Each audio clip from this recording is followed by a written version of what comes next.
It's time now for the Morning Magazine, brought to you by the Riverview Hospital in Wisconsin Rapids and Comfort Air Heating, Cooling, Plumbing. Now, with the Morning Magazine, here's Carl Hilke. Thank you, Jerry, and good morning, everyone, and welcome to today's show on AM 1320, as well as on the web at WFHR.com. We also welcome our friends from River Cities Media, who are videotaping this program, or should I say digitally recording this program, and for airing on River Cities Media later. And it's why are they here? Well, it's that time of the month when Wood County Board Chairman Lance Pliml visits us with his monthly update. Good morning and Happy New Year to you. Well, thank you for having me. It seems like just the other day we were here, about a day after Christmas. That's right. Talking, and time flies this time of year. Yeah, well, last time, because we forgot, it was our bad, we forgot to let our friends at River Cities know about the change in the schedule. So you and I got to hang out dressed in guys' clothes. Yeah, once in a while, it's nice to come into the studio just wearing a pair of jeans and a sweater, especially when it's 10 or 20 below zero out there with those wind chills. Oh, yeah. Right now, the wind chills are like 16 below, and they're like, yeah. You know, you talked about that, and, we certainly want people to be careful driving out there, want them to travel carefully, but I would say that bad driving is usually good snowmobiling. So, and recreation and those opportunities obviously lend, well to our tourism industry in this area. Well, that's a good thing in some ways. Okay, well, I was going to ask you, we've had the snow this year, so the snowmobile clubs can be operating. You got the skiers who can use the ski trails, and the ice fishermen are real happy this season. There's plenty of ice for ice fishing. So what are you hearing about winter tourism in Wood County this season? Well, it's been good. We'd like to have 20 below zero doesn't help either, no. But neither does 32 or 33. It'd be nice if it just stayed around 20, 15 to 20 degrees, but those opportunities, whether you be ice fishing, whether you be downhill skiing, cross-country skiing, or out there on the snowmobile trails have been excellent. Our clubs out there, those are all volunteer people out there, and and private landowners who, in cooperation with those clubs, put those trails together and provide opportunities. And those people that come to our area stay in our hotels, they buy gas, they buy food, and it gets you out of the house. So been great opportunities all winter, and although my highway department's not happy when I say it, I kind of like to see the snow out there. Well, I'm going to be a judge in an event this year that's finally going to have a good amount of snow, and that's the Snow Sculpture Spectacular downtown here this Saturday. They're going to have plenty of snow to be creative with. And that is spectacular. I always get amazed when people tell me there's nothing to do. Oh, yeah, please. Say, walk out your door and you'll find plenty to do. I'm always amazed at the artistic ability of those people down there. And like you said, this year they don't have to truck in snow, so it ought to be a great event. Okay, let's talk about space. We've talked about space needs. Wood County is doing a study to determine what are our future needs. Is it better to build or lease or what have you? And you got an architect's report. What did they tell you? Well, give you a little background. About a year ago, put together a space needs committee to identify what we thought we would need going forward. Not just a 6-month or 1-year horizon, but what are we going to need 10 years out, and how do we do that most effectively and efficiently? And they put together a very comprehensive study. On the heels of that, we said, now we have the study, now we have to start implementation. And this was originally started because we lease a fair amount of square footage up in Marshfield in their city hall. And we now, because of changes, have sufficient space at the Norwood Health Center to move those offices that we had been leasing in Marshfield to our own facilities, which is obviously more economically feasible. Mm-hmm. So as we started to look at that and started to relocate some of those people, we said, how do we do that most efficiently, effectively? Moving things, fiber for instance, cable, some of those things are extremely expensive. And so we said, we need to look at longer than a 1-year horizon. We need to look at 10, 20, 30 years. Where are we going to be? How are we going to gain the greatest efficiencies? How can we move departments together that, where we create some great symbiotic relationships? For instance, we have human services in Wisconsin Rapids in 3 locations. And a lot of those clients we see are seen by those same people in different locations. It's a lot easier if we can be under one roof. So sure. Our goal was to locate as many of those as we could into the same location without spending any additional dollars on expansion or additional buildings.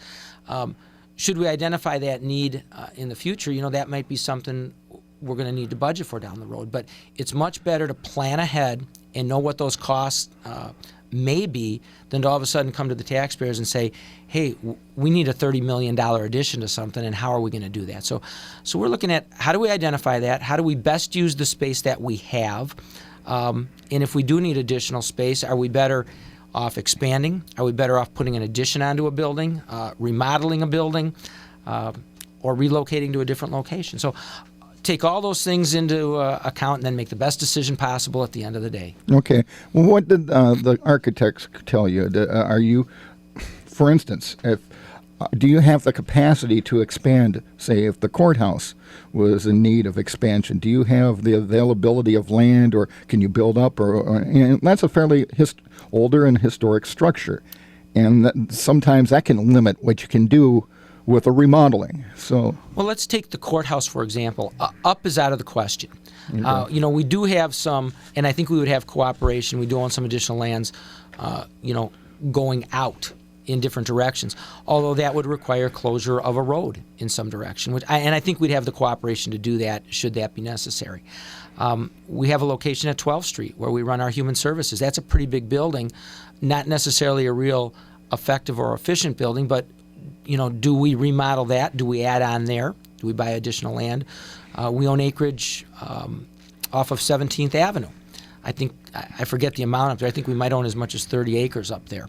That at one time was looked at for addition to the highway department and or a justice center. But a lot of the discussion is driven by things that we don't have a lot of control over. If the state decides that we should have a 4th district court, we need a courtroom, and we need space to do that. And if we use that for a courtroom, then that dislocates, let's say, our human services division. And then where do we put them, and how do we do that? So a lot of what happens is dictated somewhat by state mandate, in those programs that we need to provide and how we're going to do that. But again, for us, it's always been how do we do it most effectively, most efficiently, and especially cost effectively. We're not trying to grow government. We're trying to shrink government. But we realize, too, sometimes that remodeling a 60 or 70-year-old building is not as cost effective in the long run as putting up an addition to something or a newer building. That does not mean we're going out and knocking down our courthouse. That's an integral part of what we do. We're looking at how do we handle some of the controls in there, how do we make it more efficient.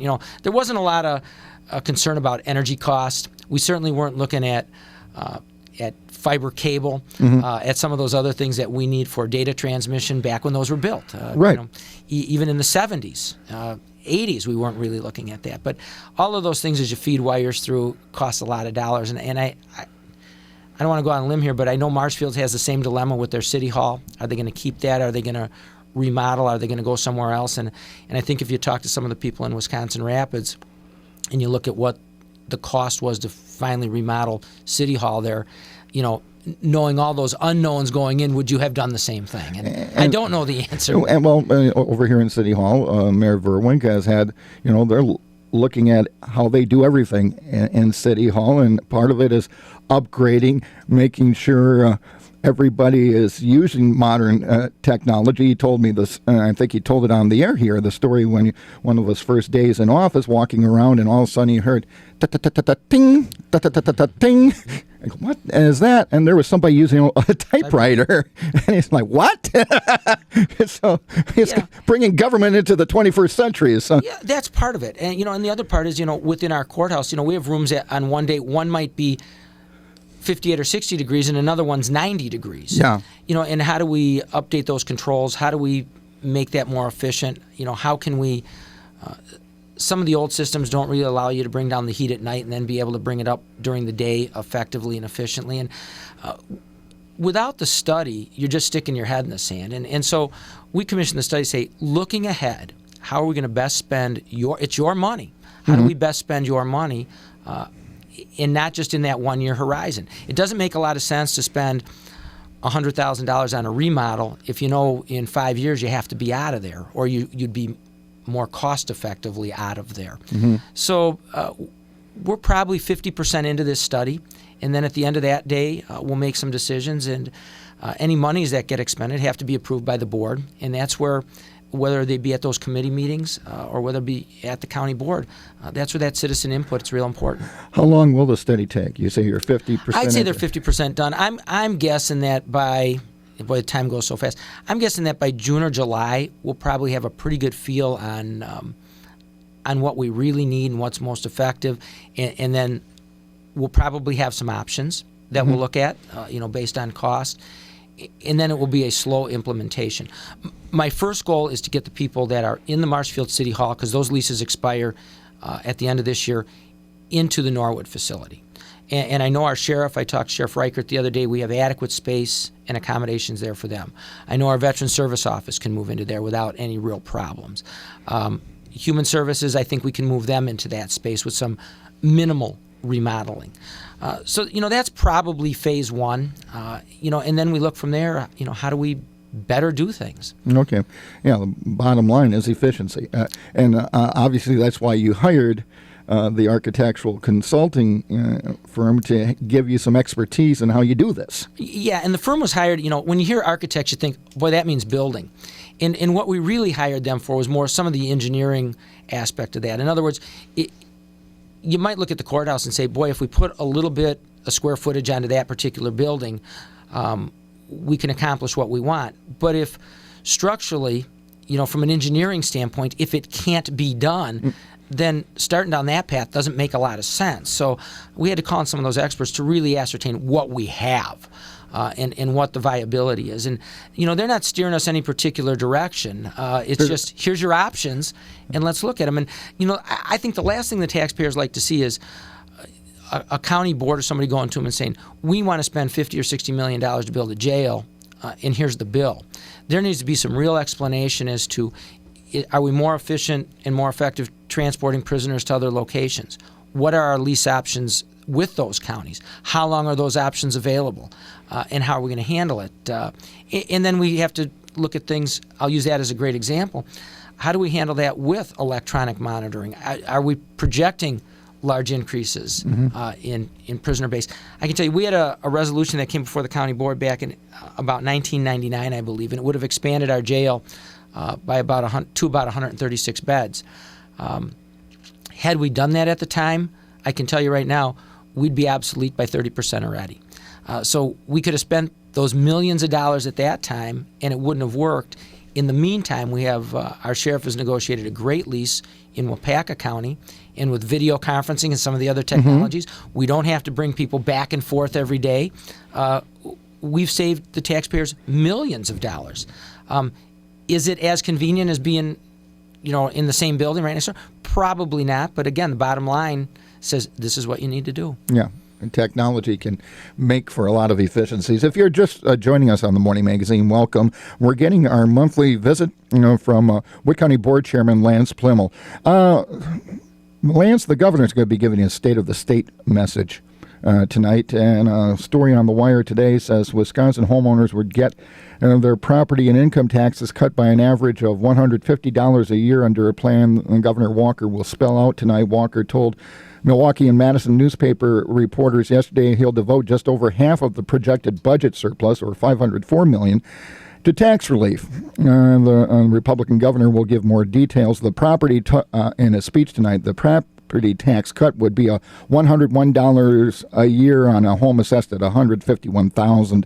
The income tax cut would average $44 to $58 per filer. And there's, even within the Republican caucus, some dissent, as it were. Senate President Mike Ellis says he wants to cut taxes without jeopardizing the state's long-term fiscal health and some obligations that are already on the books that we got to pay for. And so from a county perspective, and you're involved with Wisconsin Counties Association as well, what do county folks want to hear from the governor tonight? Well, what we love to hear, no matter where you stand politically, we had a $3+ billion with a B dollar deficit a couple of years ago, and now we have a surplus. Our philosophy in this county has been money is better left in the taxpayer's pocket. Sometimes I get amazed when I hear people say it's only going to be $100 or $200. For me, that's a good amount of money. Yeah, or it's only going back to, or a greater percentage is going back to the higher earner. And I'm amazed because first of all, the higher earner, just because we have a graduating income, pays a greater amount, pays the majority of taxes. If you're a property owner and you have some property tax relief, great. We certainly don't like to see them jeopardize any of those programs that they mandate that we provide. And I don't think it hurts having a rainy day fund to some extent. But you heard some of the concern with UW-Madison and the excess surplus that they had while they were increasing tuition by 10% a year. So the philosophy in our county has been, we prefer to see it in your pocket. I think you make great decisions on how you spend that, whether you need to fix your car, repair your house, go on vacation, better left up to you. The one thing that we have asked the state always is to reserve the capacity should we have had no tax increase at the county level in Wood County in 16 years. During that period of time, we could have increased taxes allowably, cumulatively, it would have been by about 40%. All we would like to do is be able to reserve that capacity should we ever have a need with space. Sure. And I've often heard the state or federal government say, but you might be irresponsible. I said, if we didn't increase it for 16 years, what makes you think we're going to be irresponsible all of a sudden? The good news is, no matter what the governor says, we went from an unsustainable $3-point-some-odd billion deficit to a $1 billion surplus. Something's right. And if it continues in that direction, I think you'll continue to see some taxpayer relief. From my end, from a county's perspective, it gives us some assurance that those monies that we have been promised will be available. Okay. We do everything with a promise from them. Generally, the vast majority of our state revenues come in November the following year. So we're required to pay for programs the better part of 10 or 11 months before we see the vast majority of the funding that we get. It's pretty nice to know that the guy promising you to pay you in November has the money to pay you. Okay. So, we don't want them to return more than they're going to have to give us later should there be some emergency. But again, Wisconsin's on the way to better financial footing. And I think we've seen that in the Wisconsin Rapids area too. All of those leaders, everybody, I've made this comment before, everybody who sits in government at any level wants to make their community a better place. Sure. And we all try to put ourselves in the best financial situation going forward. Sometimes philosophies differ a little bit, but that's why everybody gets one vote on these boards, and you try to make the best decision. But all around, I think the state budget, the surplus you're seeing, is a direct result of business expansion, increased tax revenue. It's going to make things a little easier for us, I think, in the long run. And looking toward a business expansion, you're going.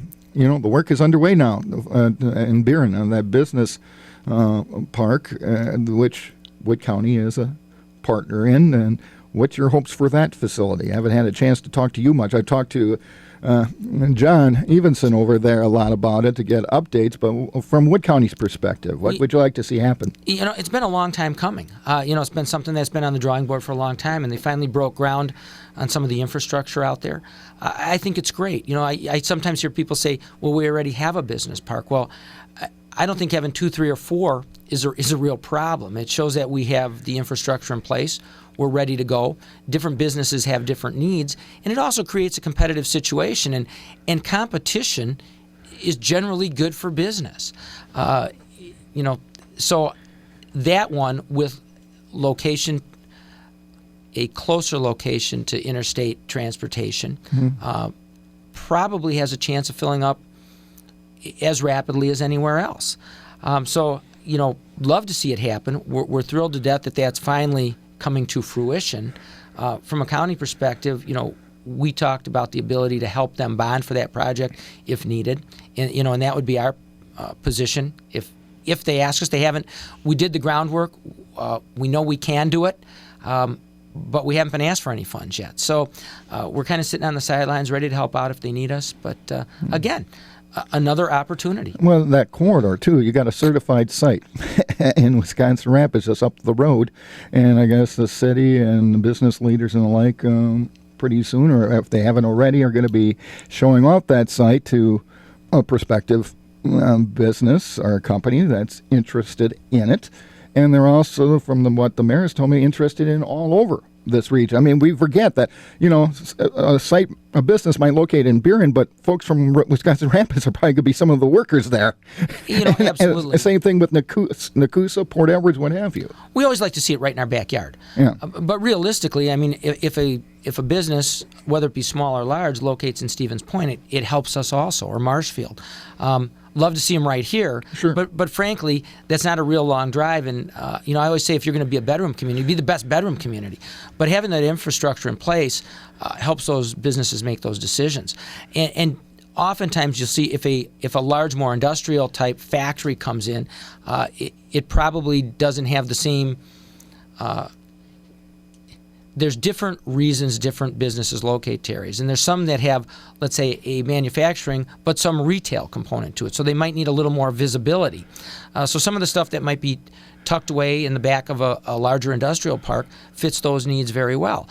Some of the ones that need a little more visibility, because maybe they have a glass and brick front on that building, and they do some retail or some walk-in wholesale, have different needs. And having all those in place will not hurt us in the Wisconsin Rapids area. Well, it gives us, like you mentioned, when you meet with regional leaders, when you talk with the other municipal and village and town officials, it gives them another thing to sell. It's almost like we've practiced at their work on this, but that lets me segue a little bit into. First of all, I just want to congratulate Gary Popelka. Just retired as our county, and now he's going to spend time on golf clubs. Yes, playing. Yeah. He retired after 40 plus years. I think it was 43 years. Most of those as our director of planning and zoning, and we certainly want to take a regional look at everything we do. Jason Grunenberg was just hired as our new director, and Jason, I kind of kidded him the other day at the county board meeting, served about a 17-year apprenticeship in that office to get that job, and he's qualified. And I know, working with some of the other groups, whether it be the Heart or whether it be with the Reggie group, we're looking at that regional development. We're looking at how all those pieces of the puzzle come together. And the part that always amazes me is occasionally I hear people say, well, that business will only create one job or two jobs or three jobs. And my answer always is, Apple Computers, Microsoft, all of those companies started with one or two or three people in a garage. And it really doesn't matter to me if it's 1, 2, 10, or 100. Renaissance Learning. But prior to that, the same owners with Best Power Technology. Yeah. All of those start that way. And so for me, one job is great. Two's better, but you're much likely and you have better opportunity to grow 10 employee companies than you are to locate one 500 employee company to the area and then hope they stay. So, I give credit to all those people out there that risk their dollars, their blood, sweat, and tears, and spend 20 hours a day trying to develop those businesses. But I can tell you that's where those successes are going to come from. Yeah, and that's it. And we should be supporting our hometown businesses as much as we can. Well, sir, we're out of time, but I appreciate a very interesting conversation, and will be interesting tonight to hear what the governor has to say, and interesting to see what the Space Needs Study Committee finally comes up with. I'm interested to see, too. You try to stay out of the conversation and pick apart the pieces till you see the whole product. Right. So I know they've been working real hard, and I can't wait to see it either. Okay. Well, I'm going to let you get out of here, and hopefully you can get on your snowmobile a few more times this winter. It's all county business when I'm out there. Just I'm inspecting the trails. Okay. That's a nice gig. Okay, thank you, Lance. Wood County Board Chairman Lance Pliml wrapping up part one of today's edition of the Morning Magazine, which, as always, is brought to you by Riverview Medical Center. With you, it's personal and Comfort Air.